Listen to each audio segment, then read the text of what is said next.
Ming is a weak and helpless boy who had his home burnt to the ground and his entire family taken from him by the Empire. And several years later, Ming takes over the identity of the son of a prominent family in order to grow stronger and ultimately get his revenge. But before all that, we have to start at the beginning. At this point, Ming has been on the run for 7 years, and he is currently being chased down by several executioners through a forest. As he jumps from tree to get away, one of the executioners is starting to wonder who he really is because an ordinary person wouldn't be able to move so fast. But his boss tells him that even if their target's power is a little above average, he is still only one person, so there's no way he could handle their entire squad in a fight. Eventually, the leader spots some fireworks in the distance, meaning one of his team members have spotted the boy, so he starts heading over to assist in taking Ming down. Ming continues running through the tree branches, but with the fireworks giving away his location, all the executioners are slowly closing in on him so he won't be able to evade them for much longer. And to make matters worse, this forest is home to several dangerous monsters, so Ming has to be very careful about where he lands. Ming tries to swing back into the treetops, but one of the executioners had managed to get in front of him. So before Ming even realizes what's going on, he gets kicked in the face and knocked back down to the ground. He is now completely surrounded, so the executioners prepare to jump him, but Ming refuses to go down without a fight. So as one of the executioners attempts to stab him, he knocks the guy away and steals his blade before stabbing him in the neck with it. Ming was about to do the same to the other executioners, but all of a sudden, an arrow comes flying at his head, so he's forced to back off for a second. He kicks 2 of the executioners away to create some space, but they keep coming after him. So he parries and dodges their attacks until he finally sees an opportunity to cut them down. Ming thinks he is finally safe, so he bends down and starts looting the guards' bodies to see if he can find anything valuable. However, an arrow suddenly lands next to him, and Ming can tell that it's not normal, so he runs away just before the arrow explodes.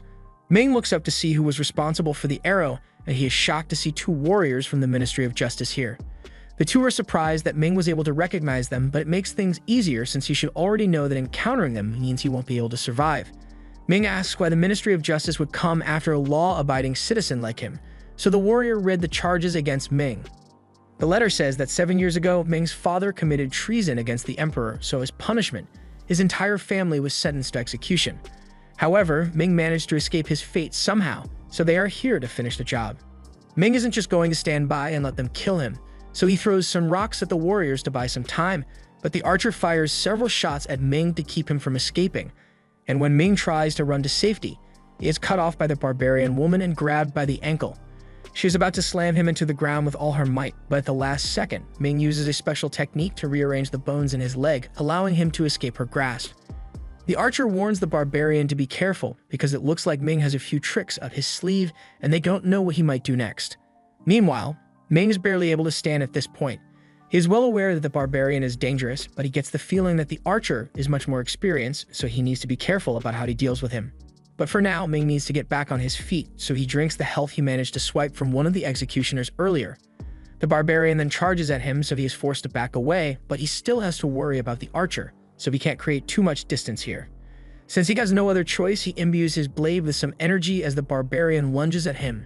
And she clearly wasn't expecting him to be so strong because as their weapons clash, Ming is able to completely destroy her club, and while the barbarian is still confused, he's able to sneak up behind her and stab her in the neck.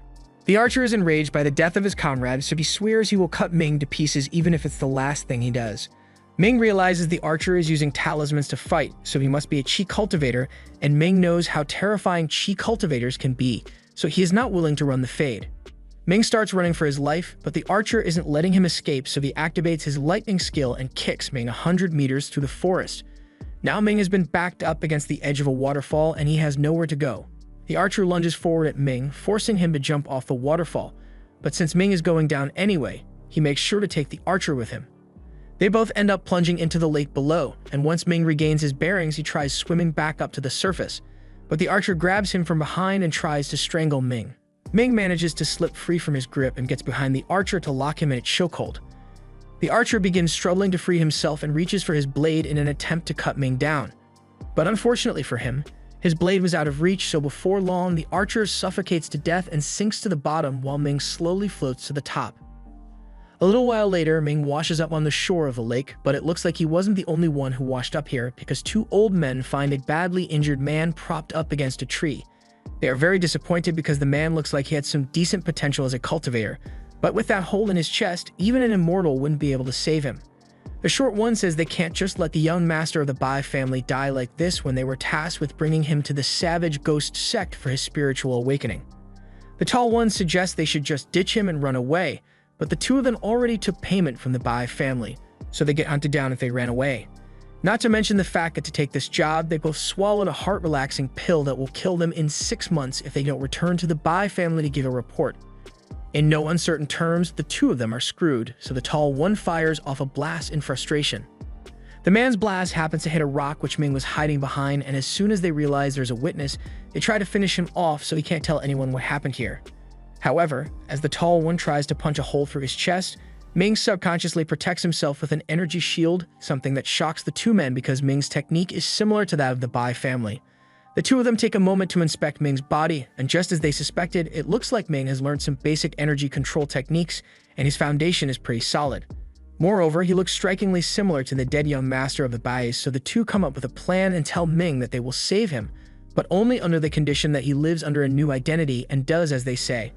Ming has no other choice. Ming doesn't really have much of a choice, so he agrees to go along with their scheme, and after healing him, the men begin taking Ming to the spirit awakening ceremony.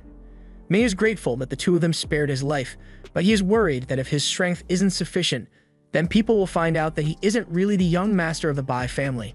The old man assures Ming that he should be alright since the savage ghost sect has no record of his face, and as long as he follows the energy control technique that they showed him, he shouldn't have any problems passing the spiritual awakening exam. Speaking of the exam, Ming still doesn't know what it's about, so the men explain that it's basically a ceremony that allows you to gather large amounts of qi in your body, and when the qi reaches the condensation stage, you can become a spirit disciple, and from there your cultivation can reach even greater heights. The two of them tell Ming that it is a great honor to be allowed to participate in the ceremony, so he should be grateful. But if the spiritual awakening is so amazing, then Ming asks why the two of them haven't awakened their spirits yet.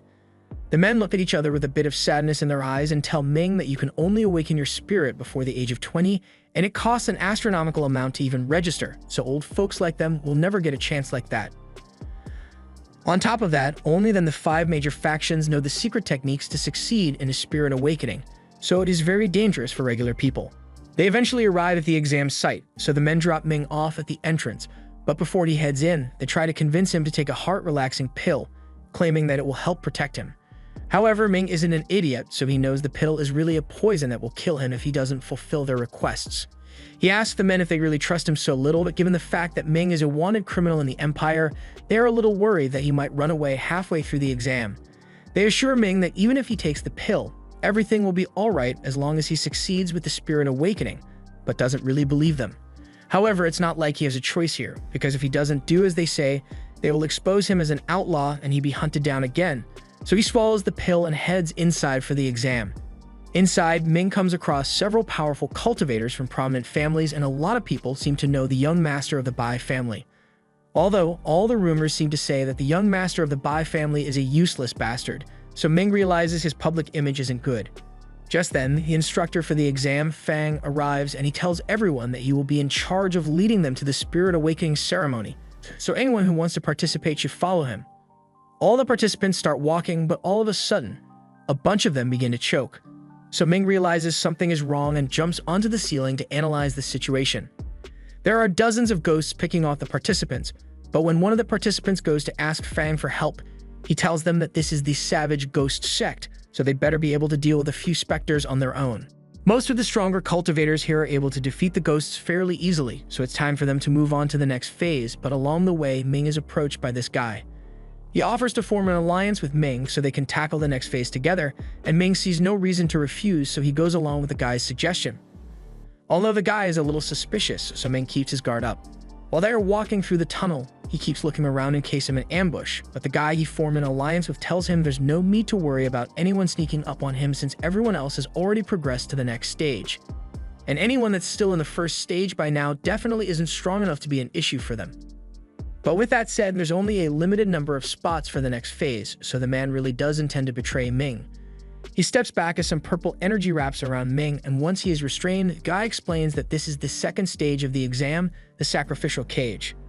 As the name implies, someone needs to be sacrificed here for the other to move on with the test, and unless you're a high-level cultivator, that purple energy will drain your power until you eventually die. Ming is furious and asks the man if he thinks the Bai family will let him live after killing their young master, but the guy says this is just how the game goes. The spiritual awakening ceremony is already dangerous to begin with, so anyone who comes here has accepted the fact that they may fail and die at any point. And besides, the Bai family is on the verge of being expelled, so there's nothing they could do about it anyway. Ming is actually kind of relieved to hear that death is a normal part of the exam because that means he doesn't have to worry about consequences if he accidentally kills someone.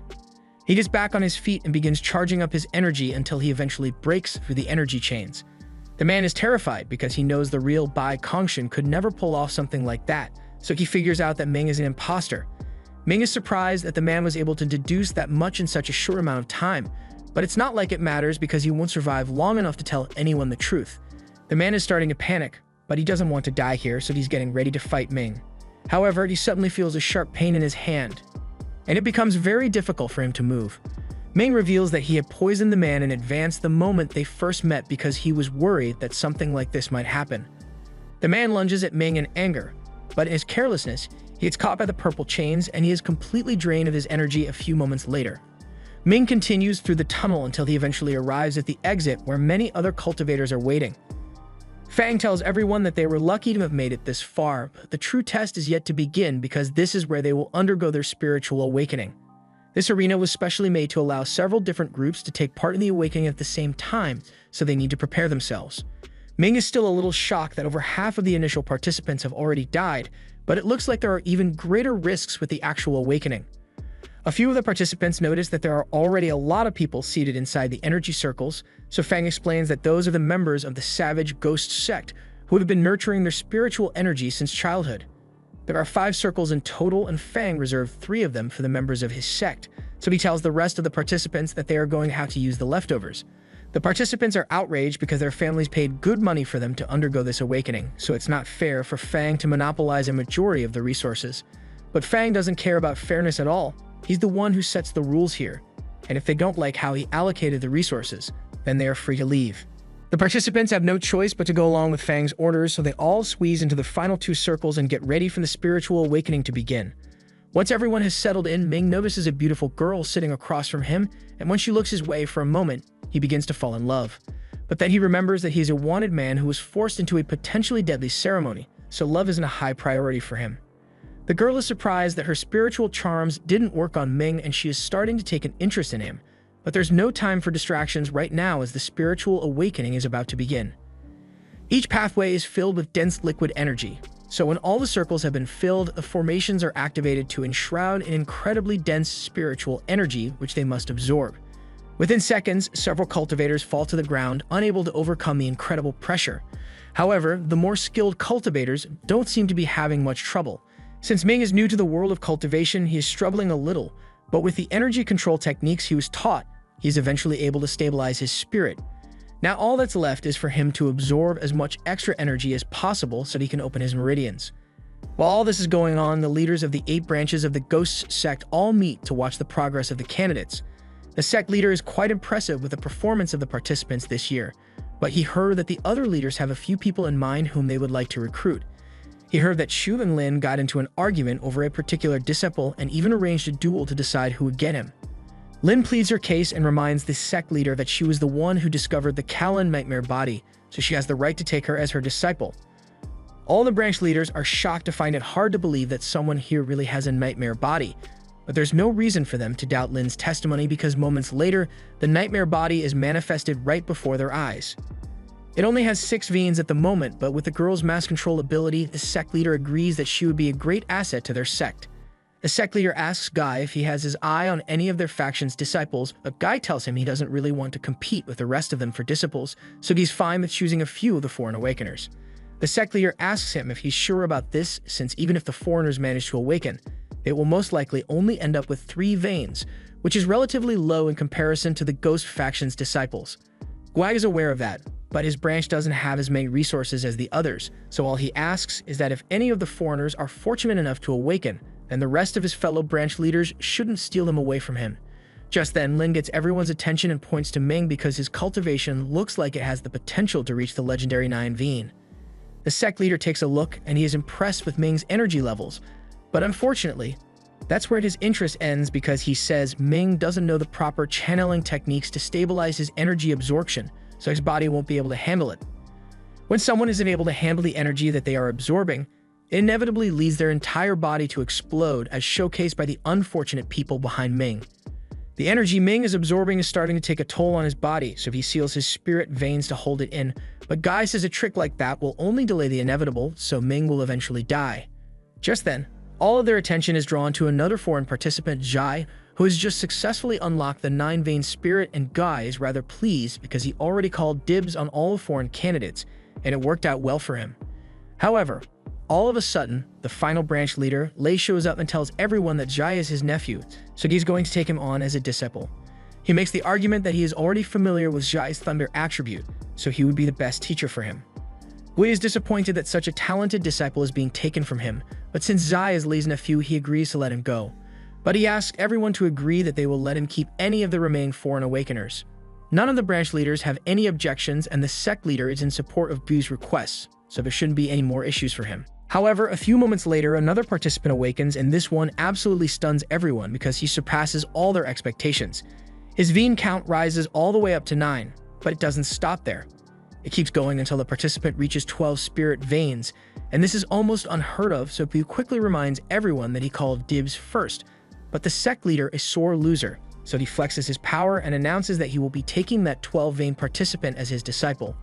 Gui is dejected, but there's nothing he can do since he doesn't have the power to stand up to the sect leader, so he's forced to just pick a disciple from the remaining candidates. Gui isn't expecting much since after so many promising candidates have already awakened their spirit, it's not likely for another amazing talent to bloom, but he tries to remain optimistic. As he looks out into the arena, he spots Ming still working hard to contain his energy, and Gui is intrigued because he was sure Ming would have exploded by now. The challenge Ming is facing is that he has enough control to manifest 9 spirit veins, but his core isn't developed enough to contain all 9 veins, so he is getting overwhelmed. The usual way to fix this would be to dispel some of the energy to accommodate his core, but Ming doesn't want to give up like that. If his core can't handle all 9 veins, then he decides that he is going to use his spirit power to compress the veins until they fit. No one has ever done something like this before, and honestly, Ming isn't sure whether it will work or not, but he eventually manages to pull it off. The ceremony eventually comes to a close, and the students are told to wait a while so they can be assigned as disciples. Most of the others who manage to awaken got spirit veins that are long and thin, but because of Ming's unique method, even though he only has 3 spirit veins, the veins are massive. A few minutes later, he comes down to take the foreign awakeners that the others didn't want, and he asks his assistant, Shai, to lead them all to his branch. They eventually arrive at a portal where they will officially begin their training as disciples, but immediately after crossing through to the other side, all the disciples faint, leaving Ming as the last one standing. An old man in a chair suddenly speaks up, and he says he's impressed that Ming didn't faint like the others. Ming thinks this must be some kind of trap, but the old man assures him that he's not in danger. The energy inside the temple is just so dense that most newbies can't handle it and faint instantly. Anyway, if they are here looking for techniques to learn, he suggests that they should take the levitation, basic fire, and basic wind spells. Ming accepts the man's suggestion, but he wonders why he is only allowed to use these scrolls. The man warns him that most of the scrolls here are too advanced for beginners, so he had better not do anything reckless. The only ones who have clearance for the highest level of scrolls are the ones that were personally chosen by the branch leaders, so there's nothing Ming can do about it. The old man tells Ming it's his own fault for being a weak 3 spirit veins loser, but then again, he realizes Ming has a lot of mental power for someone who only has 3 spirit veins, so he decides to give him a test. He pulls out a crystal and asks Ming to channel his energy into it so he can assess his strength. But before he does so, Ming can tell that the old man isn't a good person, so he doesn't want to reveal all of his cards yet. He decides to only use 1/3 of his power, but even this is enough to shock the old man. He has never seen such strong mental power in a newbie, and he can tell that Ming will go far as a cultivator, so he offers him a special cultivation technique. The original version was written in ancient Qiming Chinese, but this bamboo version is one that he personally translated. Ming asks the old man if he can see the original version, but the old man gets offended and says Ming would never be able to understand something he personally had to spend years just to translate. He tells him that technique will get him all the way up to the middle stage of mastery with no bottlenecks, something that even the faction's secret technique can accomplish. But if he doesn't think it's good enough for him, then the old man will gladly take it back. Ming apologizes and says he graciously accepts the old man's gift, but before he leaves, the man warns him not to tell anyone about this, otherwise he will have to face deadly consequences. Meanwhile, in a cave near the sect, two of the spirit awakeners are meeting with one another, and one asks the other how many foreign spirit awakeners managed to survive. Aside from the two of them, the others are Zele and the Bai family's young master. But he thinks there's something suspicious about Bai because he is widely known as the useless son who was sent here because his family didn't want to have to deal with him, and someone like this could never survive the spirit awakening.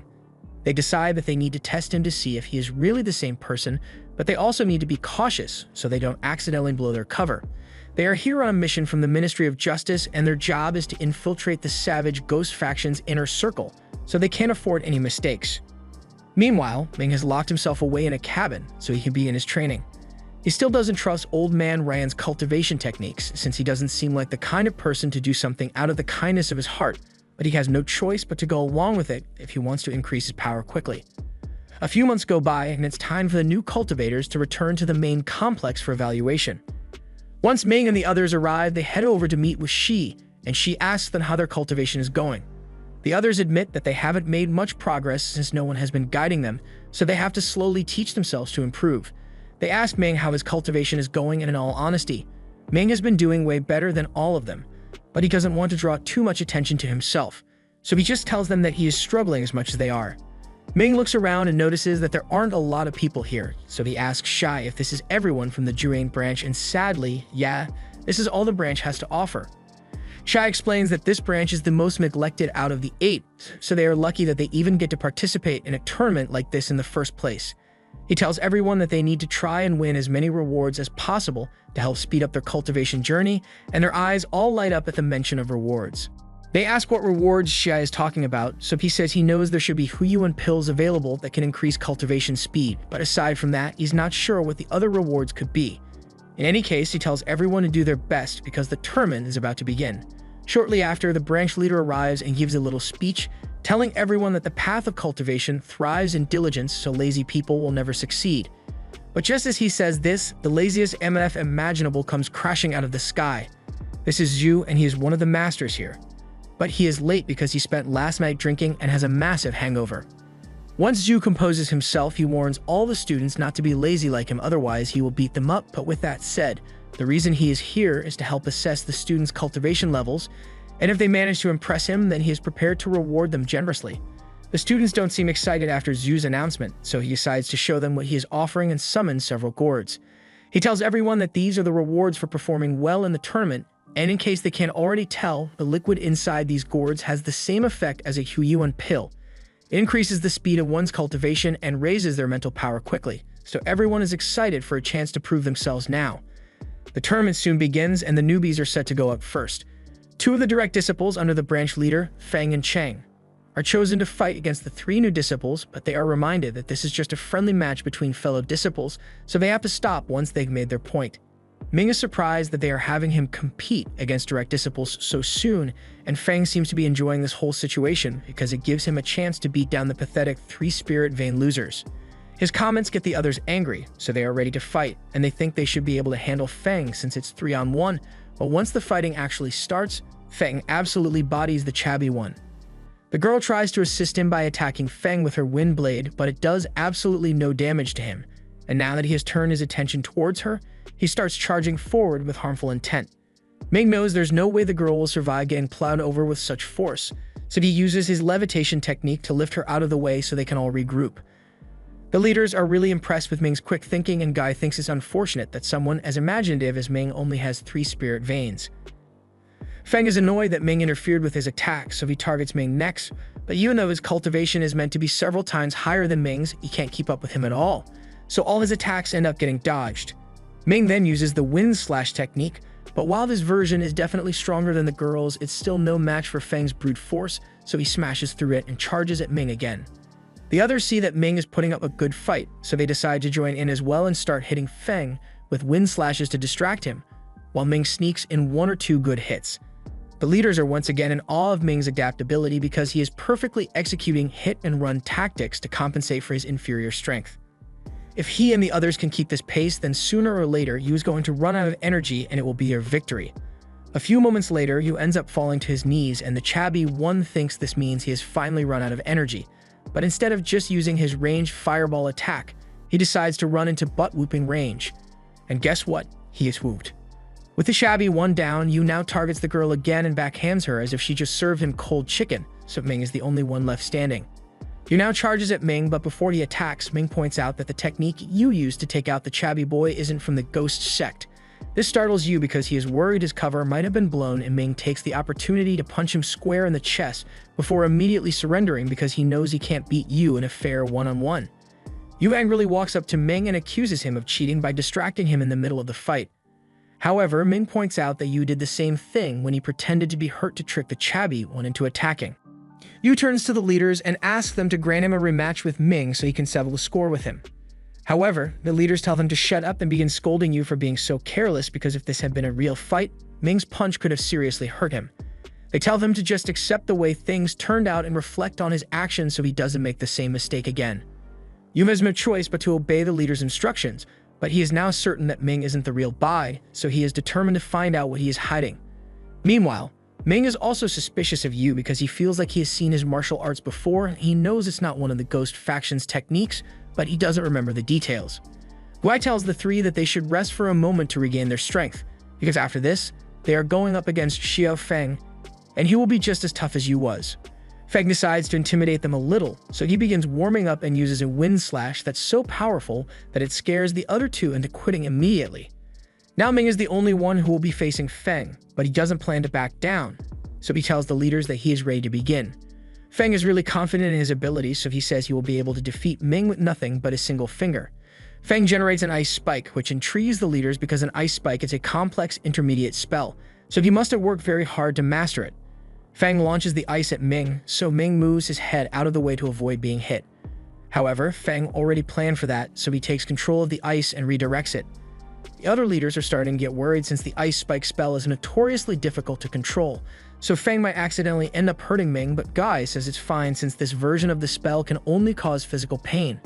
Feng realizes the ice spikes won't be enough to break through Ming's defenses, so he decides to conjure a huge ice wall.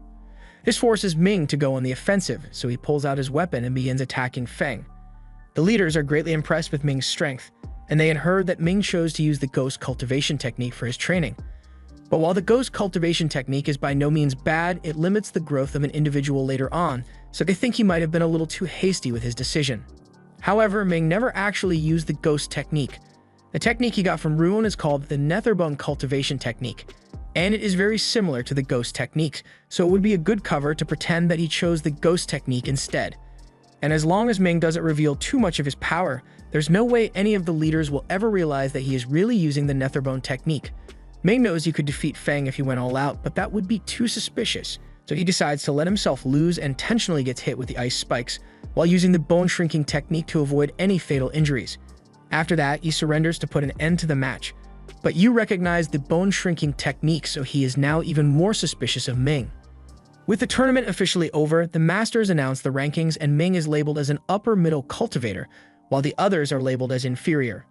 One of the leaders has taken a liking to Ming, so she calls him over and offers to heal his wounds for him. Ming is thankful for her help, but that's not all she has for him. She also offers him 3 shield talismans, and while Ming isn't sure how valuable the talismans are, if it's coming from a master, then he's sure it must be good. This was the end of episode 4. Subscribe to not miss the next part.